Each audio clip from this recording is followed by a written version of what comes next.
Olá, meu nome é Vinícius Bahia, sou médico cardio-intensivista e hoje aqui mais um podcast para vocês do Asas Med. Sou coordenador do Centro de Simulação Realística Asas Med e médico do Instituto Coração, do Hospital das Clínicas, do INCOR, da Unidade Coronariopatia Aguda. E hoje, com enorme prazer em receber aqui o Dr. César Caporrino. César é um colega de grandes momentos, grandes experiências na unidade coronariopatia e não podia faltar hoje aqui falar desse tema tão importante. Dr. César, seja muito bem-vindo. Dr. César, que é médico especialista em síndrome coronariana aguda, né, assistente do INCOR, Instituto Coração, Hospital das Clínicas, médico do Sírio-Libanês, da unidade coronariopatia, e é isso. Seja bem-vindo aqui a mais um podcast nosso e fique à vontade, que é sua casa aqui hoje. Obrigado, Vinícius. Obrigado pela oportunidade. Obrigado e olá a todos do AsasCast. Então, antes de mais nada, eu gostaria de agradecer a oportunidade e de conversarmos aí assuntos muito relevantes para todos aí da área da saúde, e a gente vai bater mais um papo de tantos que a gente já conversou ao longo dos plantões. Conheço o Vinícius aí há quase 5 anos. É isso aí. Do mundo aí das UTIs, do Covid também, que a gente se conheceu no Covid, né? Então, vamos lá, vamos bater um papo. É isso aí, é uma experiência muito boa, né? Porque assim, a gente pegou momentos difíceis, que foi a pandemia, dentro de um hospital que só respirava cardiologia, né? E também a parte de pneumo, que a gente sabe que tem. Mas hoje o Instituto do Coração é referência mundial, né? Um dos melhores hospitais, é o melhor hospital da América Latina, né? Em cardiologia, em cirurgia cardiovascular, e está entre os melhores do mundo, né? Então eu acho que é importante a gente falar isso, né? Porque no Brasil hoje a gente tem hospitais do SUS de muita qualidade, né? Não é só o privado, né? E é importante que, eu gosto sempre de falar, a gente tem algumas patologias, algumas doenças que mais matam no mundo, né? E a gente tem que falar delas, eu acho que a gente tem que mostrar. E hoje aqui eu queria convidar todos, né, para sentir um pouco do que é isso, né? E vamos dar umas dicas importantes de como fazer o atendimento aí do médico que está lá na ponta, né? Atendendo a síndrome coronariana aguda, né? Das 4 patologias aí que mais matam, né? Tem um politrauma, o AVC, a sepse e tem o infarto, né, a síndrome coronariana. E aí eu queria saber um pouquinho de você, por que surgiu a ideia aí de fazer, além da cardiologia e da terapia intensiva, se especializar em síndrome coronariana aguda. Queria saber um pouquinho da sua experiência aí. Pois é, e a cardiologia sempre foi uma ideia que eu tinha esse desejo de fazer cardiologia. A medicina bem associada à cardiologia, porque desde criança eu tinha um acompanhamento no INCOR, eu tinha um sopro inocente no coração e anualmente fazia esse acompanhamento no INCOR. E eu gostava daquele, a gente vai crescendo, vai vendo, fazendo ecocardiograma, né? Com uns 12 anos acabou o segmento, eu estava bem. E aí a ideia na minha cabeça sempre ficou, vou ser médico, vou fazer aquilo, cardiologia. Entrei na faculdade, comecei a faculdade com 20 anos, no interior do Rio de Janeiro, em Vassouras. Fiz ao longo de 6 anos, sempre muito focado naquilo que eu gostava. Sempre falei assim, eu vou fazer o melhor possível a faculdade, para sair da faculdade, vou voltar para São Paulo, fazer residência, fazer clínica e fazer a cardiologia. Aí foi isso que aconteceu. Acabei a faculdade com 25 para 26 anos, no mês do meu aniversário acabei a faculdade, voltei para São Paulo. Aí prestei residência de clínica médica, passei, fiz no IANSP, aí 2 anos de clínica médica, depois prestei aí realizei meu sonho, que foi passar no Instituto do Coração de São Paulo. Então, assim, um conselho que eu dou para todos vocês, primeiro, a gente tem que se especializar ao máximo. Então, residência é o meio mais seguro para quando você acaba a faculdade e às vezes você está inseguro. E realmente a gente fica inseguro quando forma, e a residência é aquele aquele porto seguro nosso, porque a gente consegue ser muito melhor formado depois da residência, principalmente na parte prática. Então, saí da residência de clínica, comecei a residência de cardiologia no Instituto do Coração, e até esse ponto a gente tem certeza do que quer, né, geralmente. Eu quero fazer cardiologia, eu quero fazer, sei lá, reumatologia, endocrinologia. Perfeito. Só que aí, ao longo da residência, a gente entra com uma ideia, eu vou fazer hemodinâmica, eu vou fazer arritmia, e eu era uma pessoa que não gostava tanto do mundo da UTI. Eu pensei em fazer hemodinâmica, no começo eu desanimei, falei, não, arritmia. Até o final da residência, eu estava estudando para fazer especialização em arritmia. Chegou no fim da residência, quando era para decidir, aí um antigo chefe meu falou assim, e aí, vamos, não vamos? A gente está gostando de você, você não quer fazer especialização aqui com a gente na unidade coronariana? Eu falei assim, puxa, eu vou pensar, né? Aí eu fiquei pensando, quando eu fui fazer a inscrição para o exame, qual eu ia fazer, me matriculei para UTI, unidade coronariana, né? UCO, que a gente chama, e pronto. Aí eu fui pegando o gosto daquilo. Eu já tinha um colega que era um ano mais antigo que eu, ele falou, César, vem fazer que você vai gostar.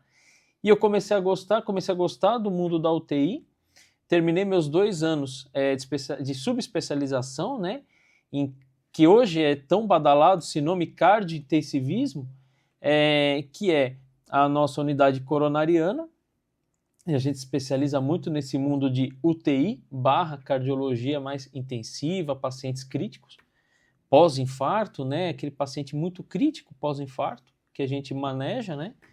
E pronto. Aí eu peguei gosto, acabei esse tempo todo de formação, aí eu comecei a trabalhar no Sírio-Libanês, na unidade coronariana, e trabalho lá desde então. Então, desde o fim de 17 para 2018, trabalho lá também, e estou lá até hoje. Aí, fiquei um ano mais no Sírio, voltei para o INCOR nesse ano seguinte, 2019, e estou trabalhando lá desde 2019, na unidade coronariana. Estava como plantonista até então e também há uns 5 anos como médico assistente ou diarista, né, como alguns lugares chamam, né? No Rio de Janeiro, onde eu formei, era mais diarista, aqui é mais médico assistente. E, enfim, estou há cerca de uns 11, 12 anos no INCOR, com residência e tudo, e há uns 6 anos trabalhando mesmo no INCOR. É muito gratificante. A diferença, né, que eu trabalho nos 2 cenários, né? O cenário mais privado, que é o cenário do Hospital Sírio-Libanês, e trabalho mais no cenário do SUS, né, que é o Instituto do Coração, mas que também tem uma pegada ampla, porque ele tanto é SUS, como também aceita convênio e pacientes particulares. Então, é algo que a gente pode trabalhar nos 2 lados, né, tanto no privado quanto no SUS, e é bem interessante. É muito interessante que a gente consegue trabalhar muitas vezes com os mesmos profissionais, né, que trabalham nos 2 locais. Então, o mesmo hemodinamicista que eu converso no Sírio, muitas vezes é o mesmo hemodinamicista que eu converso no INCOR, o mesmo cirurgião, e a mesma equipe clínica. Então, isso é bem interessante. Nossa, isso é bem legal, né? Porque hoje você vive os 2 mundos, né? Os 2 cenários, né? Então, o SUS, né? E o privado mesmo, né? E os 2 são hospitais de ponta, né? Então, eu acho que isso é importante porque muitos médicos que estão nos assistindo, que vão nos assistir, eles estão ainda na dúvida, né? Para que lado que vai. E eu acho que isso é fundamental para direcionar o médico, né? Direcionar que ele sai da faculdade e não acabou por ali, né? Ele tem que se especializar cada dia mais e escolher a especialidade correta, né? Que a gente vê muitos médicos abandonando aí pelo meio do caminho, né? A especialidade para seguir para outros lados. Eu acho que é importante essa definição, né? Esse cenário é muito bom.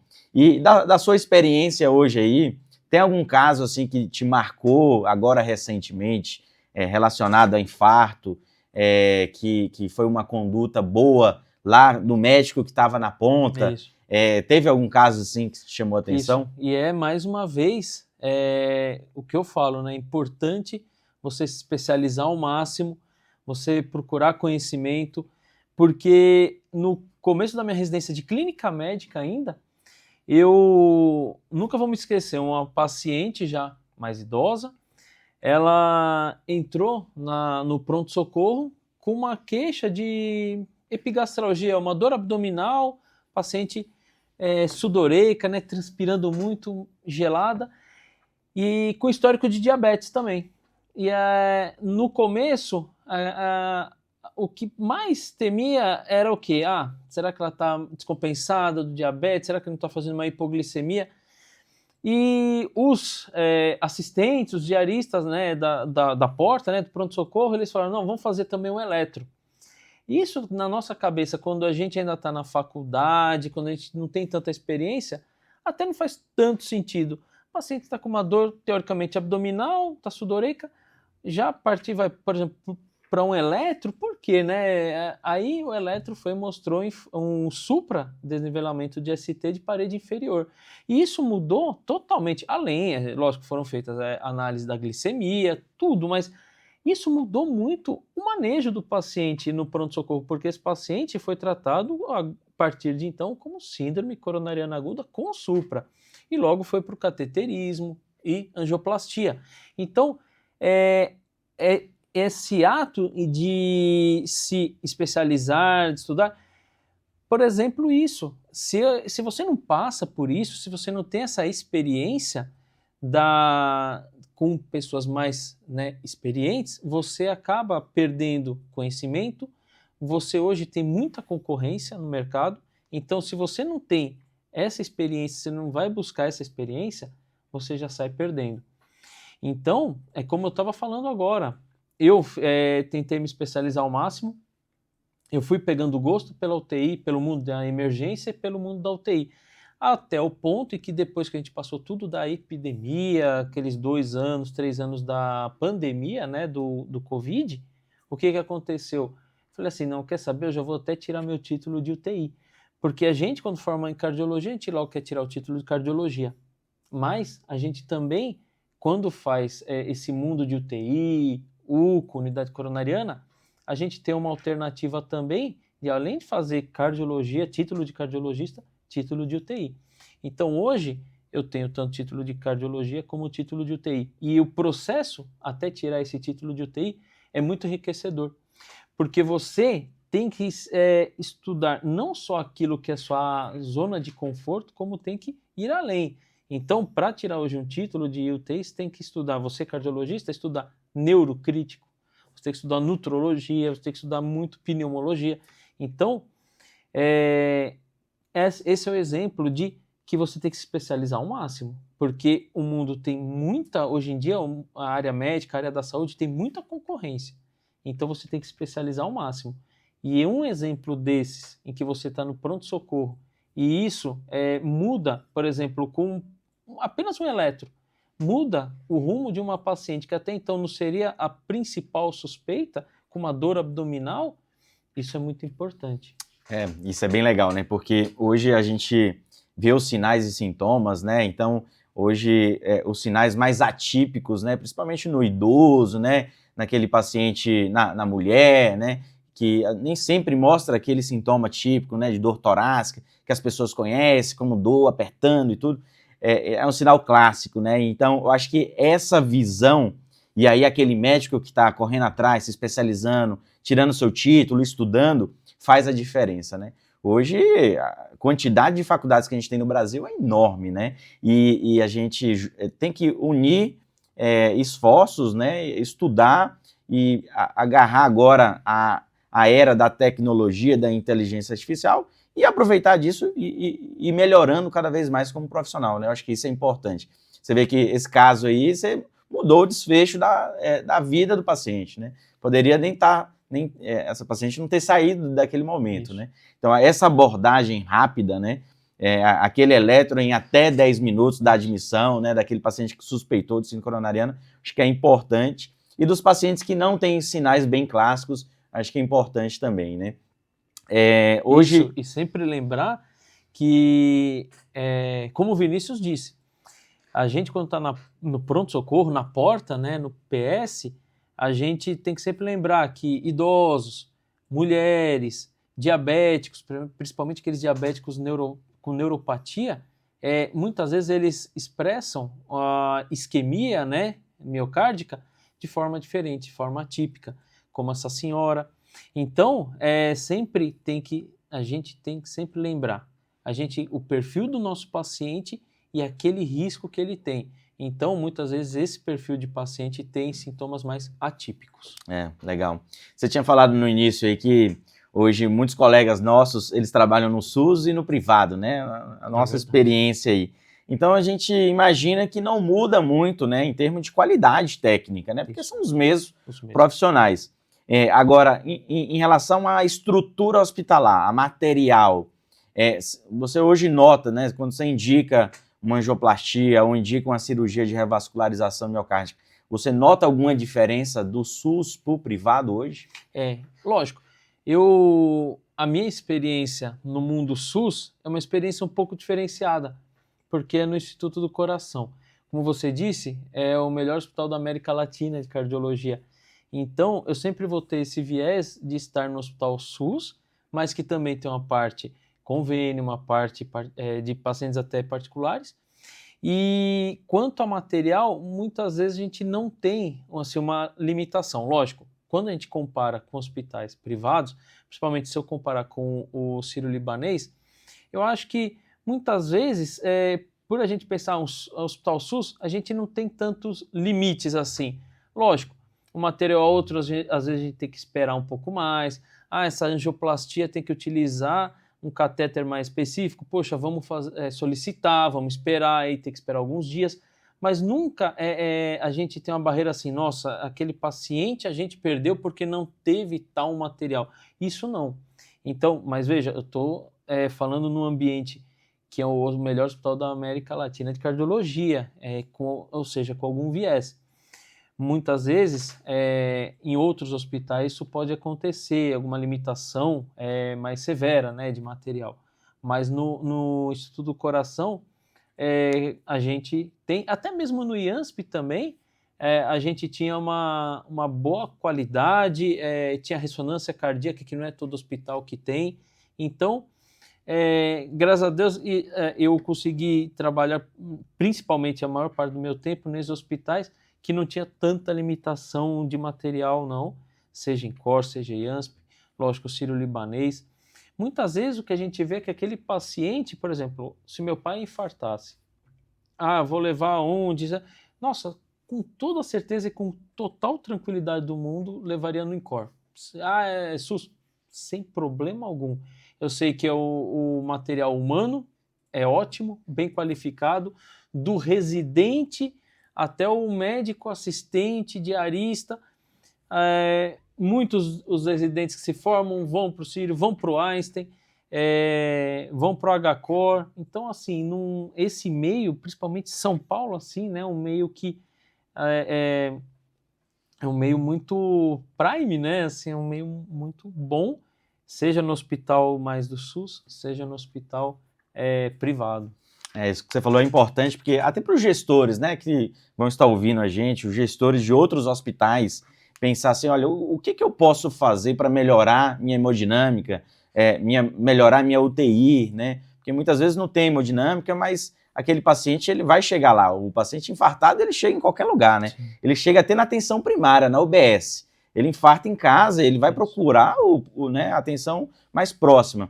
Então, esses gestores, eles podem muito bem fazer esse link, né, um network com um diretor de um hospital mais que tem uma estrutura melhor. Então, acho que isso é importante também, né? Eles acordarem e falar, olha, realmente eu preciso melhorar. Como é que está a minha sala de emergência? Tem um trombolítico disponível aqui no momento? Porque eu não vou conseguir transferir rápido. Então, acho que isso é importante. Está todo mundo treinado? Os médicos estão treinados? A gente fala assim, o suporte avançado de vida, né, o ACLS, é o básico, né? O médico que trabalha numa sala de emergência na porta é o básico que ele precisa ter. Então, além disso, toda a especialização que eles têm que ir correndo atrás e ir melhorando, né? César, olha, eu acho que tá bem legal aqui, eu acho que dá para a gente fazer várias vários episódios, porque a síndrome coronariana é um mundo, né? É um mundo. A gente, até para entrar num tema mais técnico, né? Falar da angina estável, do infarto com supra, sem supra, entender a diferença, né? De uma síndrome coronariana sem supra, com supra, a conduta, eu acho que vale a pena a gente parar, fazer um episódio específico para isso, Sim. porque é muita coisa, né? É verdade. E hoje, na unidade de terapia intensiva, né, na UCO do INCO, a gente tem muitos pacientes graves, né? Não só pacientes que estão aguardando angioplastia, algum procedimento ali, mas tem muitos pacientes em fila de transplante também, né? E hoje o INCO, né, o local que mais transplanta no Brasil, né, em relação à parte cardiológica, né? Hoje você teria alguma coisa para dizer aí para os profissionais médicos, né, que a gente recebe esses pacientes muitas vezes, o que eles podem estar fazendo para atuar mais rápido, evitar que esse paciente evolua com essa insuficiência cardíaca aguda, que, né, vira crônica e depois vai para uma fila de transplante. Qual dica você daria hoje aí para falar assim, olha, tem algumas dicas hoje para dar para você que está na porta, na sala de emergência, lá no interior, ou até mesmo aqui nas periferias de São Paulo? Sim. Olha, idealmente, acho que primeiro de tudo, a gente sempre tentaria pegar o paciente no fator de risco, né? Evitar ao máximo que ele chegue ao pronto-socorro doente, ou seja, tratar a hipertensão dele, tratar a diabetes, tratar o colesterol alto, isso já no pronto-socorro, na UBS, né? Na unidade básica de saúde, por exemplo, no consultório, mas nem sempre é possível.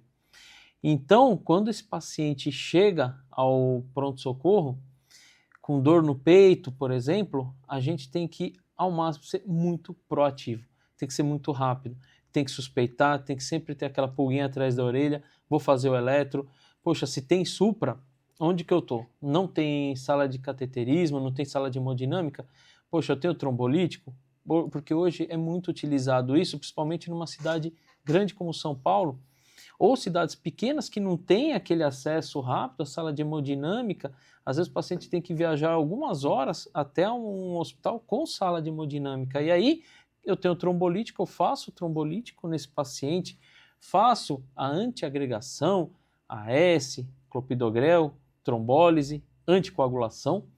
E aí esse paciente, então, uma vez que eu tenha sucesso na trombólise, que a gente costuma acompanhar o paciente com eletrocardiograma e avaliação da dor ao longo da trombólise. Bom, fez trombólise, como que está o eletro? Melhorou pelo menos 50%, né, da derivação com maior supra? Melhorou 50%, melhorou a dor? Então, teve sucesso, agora eu tenho alguma tranquilidade em mandá-lo para o local com hemodinâmica. Então, eu tenho geralmente de 3 a 24 horas para mandar. E ele vai até aquele hospital, poxa, 3 a 24 horas eu tenho tempo, né? Ele vai para o hospital, idealmente, o mais rápido possível, e vai e faz o cateterismo e trata o que tiver que ser tratado. Aí, então, tem que ser muito proativo. Seja com trombólise, seja com cateterismo, angioplastia. Se o paciente for um paciente sem supra, o que às vezes é um pouco mais desafiador, que na hora, muitas vezes o paciente pode estar tendo um infarto sem supra e o eletrocardiograma ser normal. Então, o que a gente pode fazer? A gente tem que começar a associar fatores, né? Então, esse paciente, a idade dele, quantos episódios de dor, o eletro tem alguma outra característica de isquemia, por exemplo, um infra de ST, uma inversão de onda T, ele toma AS nos últimos 7 dias, ou seja, ele já está em uso de AS e teve dor, 2 episódios de dor nas últimas 24 horas, enzimas cardíacas, porque com o supra eu não vou esperar enzima cardíaca, eu já tenho dor e tenho alteração do eletro, para dar aquele start para começar o tratamento, né, bem direcionado. No sem supra é um pouco mais desafiador, mas a ideia se é sem supra ainda, teoricamente, não teria nenhuma oclusão, né, de coronária. Então, eu tenho tempo. Lógico, eu tenho que saber como o paciente está. Ele está instável, ou seja, ele não tem estabilidade hemodinâmica, e eu já sei que a enzima teve uma elevação, né? A troponina acabou subindo, então curvei troponina. Eu tenho esse paciente com uma característica muito óbvia de síndrome coronariana aguda sem supra, tenho que ver se ele está estável ou se ele está instável. Se ele está instável, eu tenho que correr logo para o cateterismo. Se ele está estável, só subiu enzima, eu tenho, por exemplo, umas 24 horas ainda para manejar esse paciente até o cateterismo. Então depende muito de como é o paciente, mas sempre tem que associar fatores. Para isso a gente tem vários scores de risco no mundo, principalmente do sem supra. O GRACE, o time RISC sem supra. Então eu tenho que pegar o arsenal e verificar. Então acho que são algumas dicas, né? Então assim, sempre suspeitar de síndrome coronariana aguda e tentar afastar logo. Acho que esse é o principal. E também para afastar, se essa dor é mesmo, né, de origem cardíaca ou não, temos outros scores também. Então, como o Heart Score. Então a gente tem ferramenta para afastar se aquele paciente que está no pronto-socorro queixando de dor torácica, aquela dor torácica é de origem cardíaca, por exemplo, o Heart Score, e toda a sua expertise como clínico. E também, uma vez que eu considero que ele é de origem, aquela dor é de origem coronariana, eu tenho outros fatores de suspeição, outros scores, como GRACE, time RISC e também sua expertise. Legal, muito bom. Eu acho que para o médico que está na ponta, ele tem que revisar, ele tem que ir antes do plantão. Eu posso receber aqui um paciente infartado, né? O que eu posso fazer? Dar aquela revisada, tá estudando, tá treinando e se especializando, né? Eu acho que a ideia é essa. Acho que a ideia nossa é difundir isso para os médicos, é apoiar eles, né, com a expertise. E, César, muito obrigado. Eu acho que a gente finalizando por aqui. Foi uma honra ter você aqui com a gente hoje. Eu tenho certeza que terá diversos episódios, porque esse tema é um tema muito gostoso de falar, tem muita coisa para a gente falar, muita dica boa, né, para a gente dar para os médicos que estão lá na ponta, porque muitas vezes os nossos colegas, eles já fazem aquilo todo dia, né? Mas e os que estão lá na ponta, os que estão no interior, até interior do Brasil mesmo? Então essa é a ideia, a gente está apoiando eles, difundindo conhecimento, e é isso. Muito obrigado aí pela presença hoje, a gente finaliza hoje aqui. Você quer deixar alguma mensagem final aí para esses médicos? Olha, bom, sempre procure conhecimento, sempre procure conhecimento. O resto tudo vai vindo junto. Então, se tem se já fez residência, se ainda não fez, se formou, mas ainda acha que não é o momento de fazer residência, faça uma pós-graduação, faça uma especialização, porque quanto mais bem preparado, mais você vai se diferenciar, mais você vai ter sucesso naquilo que você tem como objetivo. Se não for hoje, espera daqui a um ano, nesse um ano vai adicionando aí conhecimento, coloca tudo nas costas e vai seguindo aí o sonho, o objetivo, que é cada vez mais cuidar bem do paciente, porque o resto vem junto. Isso aí, muito bom. Finalizamos então, o Dr. César, especialista em síndrome coronariana aguda, médico do INCOR, do Sírio-Libanês, foi uma honra ter ele aqui hoje. E é isso aí, pessoal. Grande abraço.